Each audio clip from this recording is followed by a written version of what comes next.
और इस बीच आपको बता दें 24 घंटे में आईडीएफ को बड़ी कामयाबी मिली है। ये खबर सामने आ रही है जहां कुछ यूनिवर्सिटी में हमास पर स्ट्राइक की गई है। कुछ यूनिवर्सिटी में हमास का हेडक्वार्टर मिला। अबू बकर मस्जिद में रॉकेट लॉन्चिंग पैड होने का खुलासा भी हुआ है। खुफिया इनपुट मिलने के बाद आईडीएफ की सर्जिकल स्ट्राइक देखी गई।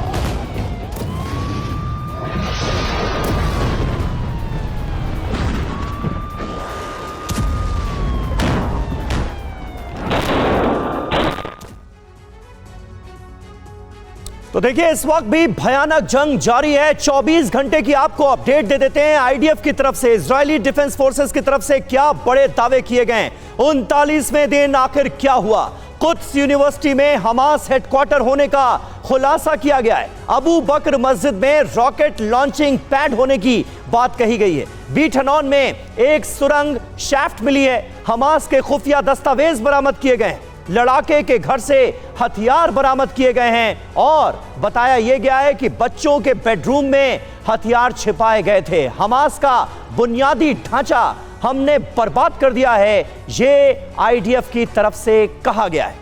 इसके अलावा बड़ी संख्या में लड़ाके भी मारे गए हैं, जो जानकारी सामने आ रही थी। यानी 38वें दिन क्या कुछ हुआ है उसको लेकर हम बता रहे हैं आपको कि 24 घंटे के अंदर बड़ा अपडेट ये सामने आया है कि कामयाबी आईडीएफ को मिली। इस बीच अगली बड़ी खबर आपके सामने रख दें, जहां पर इजराइल ने एरो इंटरसेप्टर का वीडियो जारी किया है। हाइपरसोनिक बैलिस्टिक मिसाइल इंटरसेप्टर ने दुश्मन को मार गिराया।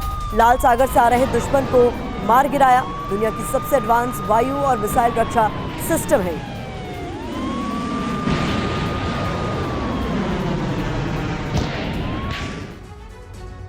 और इस बीच बड़ी जानकारी ये मिल रही है कि गाजा युद्ध के विस्तार की आशंका है। और ये जानकारी कैसे पुख्ता हो रही है, दरअसल आईडीएफ ने कहा है कि बेरूत से तेहरान तक जंग के लिए तैयार है। लेबनान में हिजबुल्लाह का खात्मा करेगी आईडीएफ और ईरान समर्थित आतंक का अंत होगा और वो अंत आईडीएफ करेगा। इजरायली सीमाओं की रक्षा करने के लिए आईडीएफ तैयार है।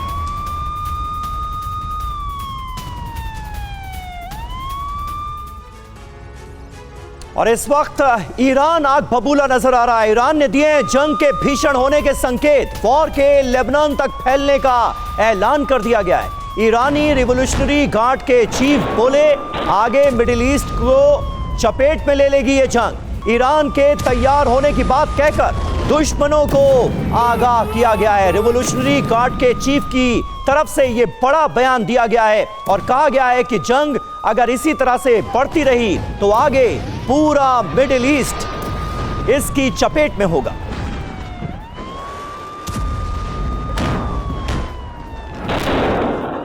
तो ईरान वर्सेस इजराइल की जो स्थिति बन रही है उसको लेकर कुछ जानकारी आपके सामने रखेंगे। और सबसे बड़ा सवाल ये कि क्या अब इन दोनों के बीच सीधी जंग होगी, क्या मिडिल ईस्ट भी इसकी चपेट में आएगा।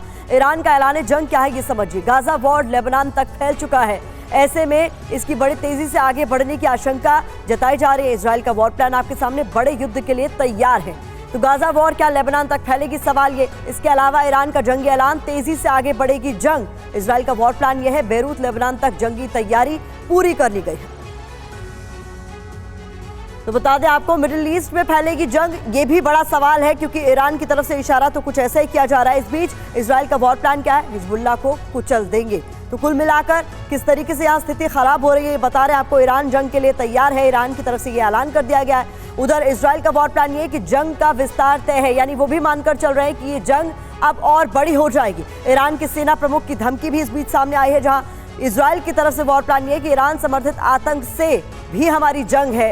ये जंग सीमित नहीं रह गई है अब ऐसे में ईरान का जंगी ऐलान ये भी कि इजराइल को हम जवाब देंगे। इजराइल का वॉर प्लान, इजरायली सीमाओं की रक्षा किसी भी कीमत पर करेंगे। और इसी के साथ एक और बड़ी जानकारी मिल रही है इजराइल वर्सेस ईरान के बीच। जानकारी ये आ रही है कि उत्तर से दक्षिण गाजा की ओर जारी है पलायन। 5 नवंबर से 2 लाख से ज्यादा लोगों ने पलायन किया है। दक्षिणी वादी गाजा की ओर खुला रहेगा गलियारा, ये आईडीएफ की तरफ से जानकारी सामने आई है।